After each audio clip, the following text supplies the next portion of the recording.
Hello, today I think we're going to complete Julius Caesar by William Shakespeare. And so we're in Act 5 and we're at the part where Cassius has met his end. So his servant Pindarus has just stabbed Cassius to death on Cassius's request because Cassius doesn't want to be taken prisoner by the forces of Antony and Octavius. Pindarus is left alone. Pindarus is Cassius's servant. So Pindarus says, "So I am free, yet would not so have been, durst I have done my will." So he says, now he was a slave to Cassius, but now he is now a free man, and yet he says he would not have been a free man in the way he became one by stabbing his master. And so he says, "Far from this country Pindarus shall run, where never Roman shall take note of him." So Pindarus says he will go to another territory where no Roman knows him. He exits. Enter Titinius and Messala. Messala, it is but changed Titinius, for Octavius is overthrown by noble Brutus's power, as Cassius's legions are by Antony. So, what has happened in the battle, Messala is reporting. So, Octavius's forces have been overthrown by Brutus's armies, and Cassius's armies are overthrown by Antony. Titinius, these tidings will well comfort Cassius. So, this news will comfort Cassius, says Titinius. Messala, where did you leave him? Titinius, all disconsolate, with Pindarus his bondman on this hill. So he said, Titinius says he left Cassius all in a very sad mood, and he had left him with Pindarus on that hill. Messala, is not that he that lies upon the ground? So Messala sees the body of Cassius and asks Titinius if it's not Cassius who is lying there. Messala, is not that he? Titinius, no, this was he, Messala, but Cassius is no more. So Titinius says, this was Cassius, but now he is dead. O setting sun, as in thy red rays thou dost sink tonight, so in his red blood Cassius's day is set. So he compares Cassius to the setting sun, just as the setting sun sinks down below the horizon in a glow of red. So Cassius's life has come to an end in with the red of his blood being spilled. The sun of Rome is set. So Rome has lost one of its greatest people. Our day is gone. Clouds, dews, and dangers come. Our deeds are done. Mistrust of my success had done this deed. So now he thinks that damp and ague will fall upon Rome, and he understands that some misunderstanding, mistrust of what has happened has made Cassius kill himself. Messala, mistrust of good success has done this deed. O hateful error, melancholy's child, why dost thou show to the apt thoughts of men the things that are not? And so Messala says that Cassius has killed himself because he feared that he would not succeed, and he ascribes the blame to melancholy. Melancholy is a feeling of sadness, and when a person is feeling sad, then his mind will start to think along lines which are not true. So Cassius was sad, he was melancholy, and he feared success. He feared that he would not succeed. So he took the extreme step of killing himself because of the error that he had. And Cassius and Masala continues, O error soon conceived, thou never comest unto a happy birth, but killest the mother that engendered thee. So again, Masala describes melancholy. Melancholy is never born in a happy mind. Sadness is never born in a happy mind. But as soon as it's born, it kills the very person that gave birth to it. Titinius, what Pindarus? Where art thou, Pindarus? So Titinius looks around for Pindarus. Masala says, Seek him, Titinius. Why didst I go to meet the noble Brutus? Thrusting this report into his ears. I may say thrusting it, for piercing steel and darts and venom shall be as welcome to the ears of Brutus as tidings of this sight. So Masala asked Titinius to go and find Pindarus, and he is going to go and tell Brutus the report of Cassius's death, and he's going to thrust it, he's going to push it into Brutus's ears, because to Brutus, steel, piercing steel, and poisoned darts will be as welcome to the ears of Brutus as news of Cassius's death. Titinius, hie you, Masala, and I'll seek for Pindarus the while.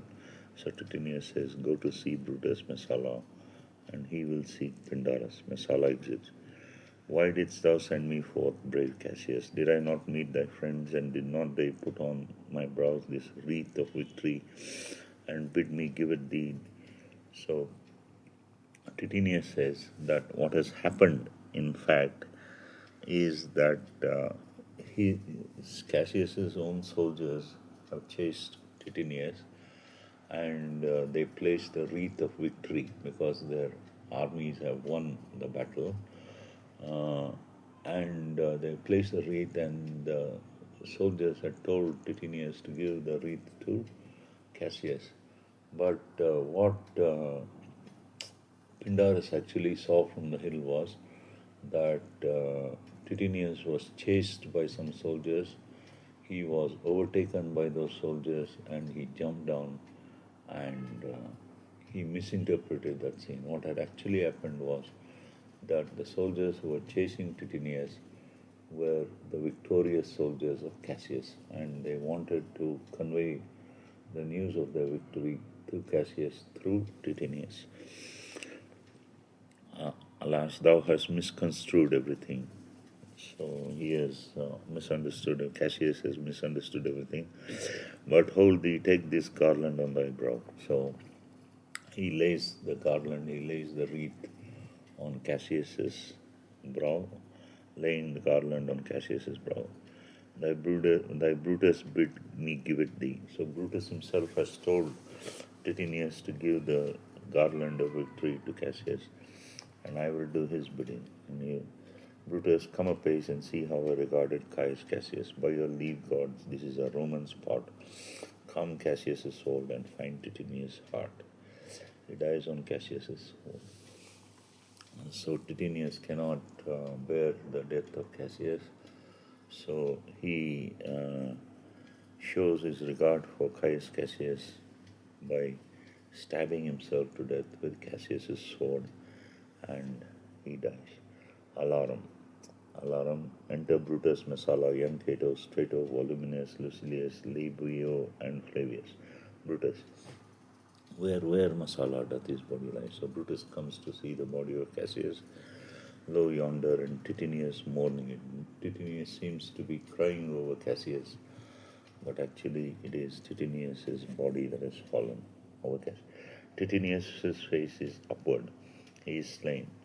O Julius Caesar, thou art mighty yet. So Brutus says that the ghost of Caesar, which told Brutus at Sardis that it would see Brutus at Philippi, Brutus now remembers the ghost and says that the ghost of Caesar is mighty yet. Thy spirit walks abroad and turns our swords into our own proper entrails. So Brutus says that it is the ghost of Caesar that has made The forces of Cassius and Cassius turn their swords into their own stomachs, into their own entrails, and kill themselves. Low alarms. Cato, brave Titinius, look where he has not crowned dead Cassius. So Cato says that Titinius, before he died, crowned Cassius with the garland of victory. Brutus, are yet two Romans living such as these? The last of all the Romans fare thee well. So Brutus praises the dead Cassius. He says he is one of the last living Romans, and Titinius was the second of the last living Romans. So he bids them farewell. It is impossible that ever Rome should breed thy fellow. So it is impossible that there would be another Caius Cassius in Rome. Friends, I owe more tears to this dead man than you shall see me pay. So Brutus says he will not cry as much as he wants to, and he won't cry in front of them. I shall find Cassius, I shall find time. Come therefore, and to Thassos send his body. His funerals shall not be in our camp. So he tells the soldiers to send the body of Cassius to Thassos, and his funerals will not be in their camp, lest it discomfort us. Lucilius, come, and come, young Cato, let us to the field. Labio and Flavius set our battles on. 'Tis 3 o'clock, and Romans 8, ere night we shall try fortune in a second fight. So they're going to return to the battle, and they're going to return to the battle, and they're going to try their fortune in a second fight. Exit. Scene 4. Alarum. Enter Brutus, Messala, Cato, Lucilius, and Flavius. Brutus, yet countrymen, yet hold up your heads. So Brutus is encouraging them to be brave, to hold up their heads. Brutus, Messala, and Flavius exit. Cato, what bastard does not? Who will go with me? I'll proclaim my name about the field. I am the son of Marcus Cato. Ho. Ho to tyrants and my country's friend. I am the son of Marcus Cato. Ho. So Cato goes about the battlefield, proclaiming or announcing his own name, that he is a son of Marcus Cato, and he is the friend of Rome. Enter soldiers and they fight. Lucilius, and I am Brutus, Marcus Brutus. I, Brutus, my country's friend. Know me for Brutus. So Lucilius goes about impersonating Brutus. Cato is killed. O young and noble Cato, says Lucilius, Cato, art thou down? Why now thou diest as bravely as Titinius, and mayest be honored, being Cato's son. So Lucilius says that Cato has died an honorable death, and it's befitting Marcus Cato's son. First soldier, seizing Lucilius, yet yield or thou diest. So the first soldier grabs hold of Lucilius and says, if he doesn't surrender, he will die. Lucilius, only I yield to die. There is so much that thou wilt kill me straight, offering money. So he offers money to kill Brutus and be honored in his death. First soldier, we must not, a noble prisoner. So Lucilius is impersonating Brutus, and he gives money, and he says that he is Brutus, and he gives the money to kill him. And the soldier says, we must not, because he is a noble prisoner. Second soldier, Rome ho, tell Antony Brutus is taken. First soldier, I'll tell the news. Here comes the general. Brutus is taken, my lord. Antony says, where is he? Lucilius, safe, Antony. Brutus is safe enough. I dare assure thee that no enemy shall ever take alive the noble Brutus. So Lucilius and Antony know each other. So Lucilius gives up his impersonation and says that Brutus is somewhere in a safe place where Antony will never take him. The gods defend him from so great a shame. Where do you find him, or alive or dead? He'll be found like Brutus, like himself. So whether they find Brutus alive or dead, he'll be like Brutus himself. Antony, he is not Brutus, friend, but I assure you, a prize no less in worth. So Antony tells the soldier that this is not Brutus, but Lucilius is no less worthy a prisoner than Brutus himself. Keep this man safe, give him all kindness. I'd rather have such men my friends than my enemies. So it says that Lucilius would be better as his friend than as his enemy. Go on and see whether Brutus be alive or dead, and bring us word unto Octavius' tent how everything is chance. So it gives orders to see if they can find Brutus and to bring the message back to Octavius Caesar's tent. What has happened? They exit in different directions. Scene 5. Enter Brutus, Dardanius, Cletus, Strato, and Voluminus. Brutus, come, poor remains of friends, rest on this rock. So Brutus and the rest, and Dardanius, Cletus, Strato, and Voluminus are trying to fight, and they wanted to rest on a rock. He sits down. Cletus, Statilius showed the torchlight, but my lord, he came not back. He's either overtaken or slain. So the torch was shown, but the person who showed the torch, that is Statilius, is either killed or taken prisoner. Brutus, sit thee down, Cletus, slaying is the word. It is a deed in fashion, hark thee, Cletus. So Brutus says that at that moment in the battle, slaying or massacring people is the norm. So he asks Cletus to sit down. He whispers to Cletus, Cletus, what I am a lord? No, not for all the world. So Brutus tells something to Cletus which Cletus refuses to do. Brutus, peace then, no words, I'd rather kill myself, says Cletus. Brutus, hark thee, Dardanus. He whispers to Dardanus. He says the same thing to Dardanus. And Dardanus is shocked and says, shall I do such a deed? Cletus, oh Dardanus, says, oh Cletus. So they console each other. Dardanus and Cletus step aside. Cletus, what ill request did Brutus make to thee?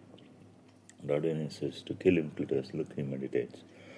And Cletus says, now is that noble vessel full of grief that it runs over even at his eyes. So Brutus is meditating. He's really down and he's really sad, and his sadness makes him almost cry. Brutus, come hither, good Voluminus, list a word. What says my word? Brutus says, why this Voluminus? The ghost of Caesar hath appeared to me 2 times, several times by night, at Sardis once, and this last night here in Philippi's fields. I know my hour is come. So Brutus tells Voluminus that Caesar's ghost has appeared twice to him, and once it was the night before at Philippi, and he knows that the time of his death has come. Voluminus, not so, my lord. Brutus, nay, I am sure it is, Voluminus. Thou seest the word, Voluminus, how it goes. Our enemies have beat us to the pit. So Brutus says the battle has been fought and the enemies have won. Lower arms. It is no more worthy to leap in ourselves than tarry till they push us. So Brutus says it's better to die than wait for the enemies to come and kill us. Good Voluminus, thou knowest that we two went to school together, even for that our love of old. I prithee, hold my sword whilst I run on. So what he asks Voluminus to hold the sword, and he will run on it. Well, that's not an office for a friend, my lord. Alarum continues. Cletus, fly, fly, my lord. There is no tarrying here. So Cletus says, ask Brutus to escape, but Brutus says, farewell to you, Voluminus. Strato, thou hast been all this while asleep. Farewell to thee too, Strato. Countrymen, my heart doth joy that yet in all my life I found no man but was true to me. So Brutus says that he's happy that he's found no man in all the world, but everyone has been true to him. That is because none of them wants to hold the sword while Brutus runs against it. I shall have glory this losing day, more than Octavius and Mark Antony. By this vile conquest shall attain to. So Brutus says on that day he'll have a more glorious victory than Antony and Octavius have by their conquest. So fare you well at once, for Brutus' tongue had almost ended his life history. Night hangs upon my eyes, my bones would rest, that have but labored to attain this hour. So it says that finally the hour has come. when his life's history will be ended, and the night of death, the darkness of death holds upon his eyes, and his bones will want to rest. And all his life he has labored to attain that alarm's cry within, fly, fly, fly. It is fly, my lord, fly. Hence I will follow all exit but Brutus and Strato. I prithee, Strato, stay thou by my lord. Thou art a fellow of good respect. Thy life hath had some match of honour in it. Hold then my sword and turn away thy face while I do run upon it. Wilt thou, Strato? And so Brutus asks that Strato to hold the sword while he runs upon it. He asks him, will you do it, Strato? Strato, give me your hand first. Fare you well, my lord. Brutus, farewell, good Strato. Brutus runs on his sword. Caesar, now be still. So the ghost of Caesar is revenged. I killed not thee with half so good a will. So he says that he didn't kill Caesar with half so good a will as he kills himself. He dies. Alarms retreat. Enter Antony, Octavius, Messala, Lucilius, and the army. Octavius, what man is that? Messala, my master's man. Strato, where is thy master? Strato, free from the bondage you are in, Messala. The conquerors can but make a fire of him. And so he says that Brutus can only be cremated now, for Brutus only overcame himself, and no man else hath honor by his death. So no man else shall get the honor of taking Brutus alive, and Brutus overcame himself. So Brutus should be found. I thank thee, Brutus, that thou hast proved Lucilius is staying true. All that serve Brutus, I will entertain them, says Octavius. So all the soldiers who are under Brutus will be entertained by, will be given good positions by Octavius. Fellow, wilt thou bestow thy time with me? Strato, I, if Messala will prefer me to you. Do so, goodness. How died my master, Strato? Asked Messala. I held the sword and he did run on it. Messala says, Octavius, then take him to follow thee. So Octavius asks, Messala asked Octavius to take Strato to be his servant that did later service to my master. So Strato, who had served Brutus lately, will now become the servant of Octavius Caesar. Antony gives the final oration, funeral oration, and he says of Brutus, this was the noblest Roman of them all. All the conspirators, save only he, did that they did in envy of great Caesar. So all the conspirators were jealous of Caesar. He only, in a general honest thought and common good to all, made one of them. His life was gentle, and the elements so mixed in him that nature might stand up and say to all the world, this was a man. So he says that Brutus was a man because all the honorable virtues, all the noble qualities that should be found in a man were found in Brutus. Octavius, according to his virtue, let us use him with all respects and rights of burial. So he says that they should give Brutus a fitting funeral. Within my tent his bones shall lie tonight, most like a soldier, ordered honorably. So they will be given the final ceremonies in Octavius's tent. So call the field to rest and let's away to part the glories of this happy day. So he says, let the battle be ended, let the soldiers return, and they will go to divide the glories of that happy day in which they have won the victory. So that is the end of Julius Caesar. Thank you.